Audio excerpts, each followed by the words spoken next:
I guess what ended up happening, it was sort of the day after syndrome, right? I woke up the day after and I was like, oh my God, what just happened?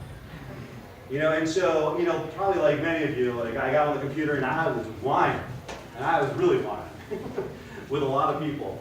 And what ended up happening was I met 7 other people, and we formed a little group called Unite for America, which was a nonprofit. It was really nothing. It was just a group of people that went out and decided to be activists. And our goal was to try and convince the electors not to vote for Trump. They could vote for any other Republican they wanted, but not to vote for Trump. So we went on this campaign. We ended up raising about $500,000 from Silicon Valley to start this campaign. We got Martin Sheen and a whole bunch of other actors to do a video with us, which we put out. We bought advertising.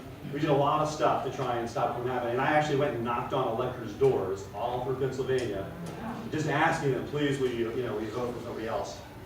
As we know, they didn't. So it was a big effort, but it didn't happen. So once that failed, I ended up working with, you end up working with a lot of people, and you meet a lot of people in this. And I met a woman whose name is Ruby Sales, and she's an older woman, African American, activist for a long, long time. And she called me. She's like, "Mark, what are we doing next?" I'm like, "Ruby, I have no idea. I don't know what you want to do." So she's like, "Well, I know that there's this little known clause in the Constitution that says if you can get a senator and a House of Reps to object to the certification of the election, that it causes the House and the Senate to split. They have to discuss it, and then they have to decide whether or not they're going to allow those votes in there." And so it's the vice president reads off all the elections and does that. So I'm like, all right, Ruby, I'm in.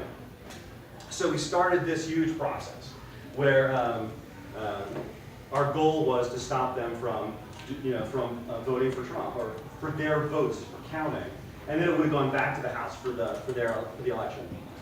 So we found a group of 11 lawyers that looked at all of the electors in the United States and evaluated whether or not they had voted legally.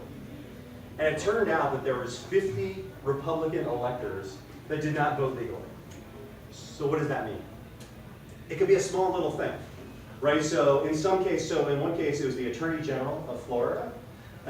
She held the position of Attorney General and elector at the same time, and within her state that's illegal. In other cases, somebody may have taken a donation for $8, it could be some small amount, but in their state that was illegal. So we took all that information to all of the Congress people and presented that in order for them to object. And it was a huge undertaking, as you can imagine. And the documents to prove all this were unbelievable.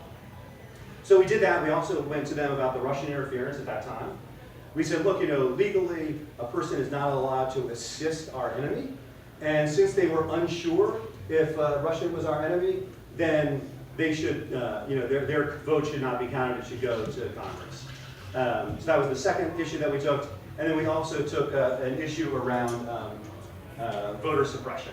So there was it can be statistically proved that there was voter suppression here in Pennsylvania. So we asked once again, and a few other states, so once again we asked for those votes to be thrown out. So I myself literally called every single congressman and every single senator trying to get them to change or to object to this. And along with Ruby Sales and a whole bunch of other people, we ended up having a ton of people calling. And we ended up having 7 congressional leaders object. It had only been done twice before, and in each case, it was only one congressperson that had objected. So unfortunately, they were all House of Reps, and we needed one senator. Not a single senator would stand up and object with us.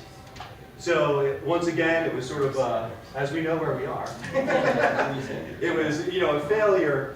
But once again, I got to meet a lot of people, and I got to see a lot of things that had happened, and I learned a lot. And so, in this time, like all these different groups had formed.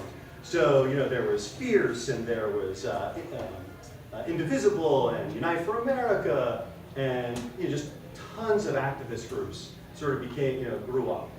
And so I was like, we need a way to to just align, right? All of us are fighting for the same thing, but we don't know what to do. There's too many things coming in the email. You know, what is it that we can do?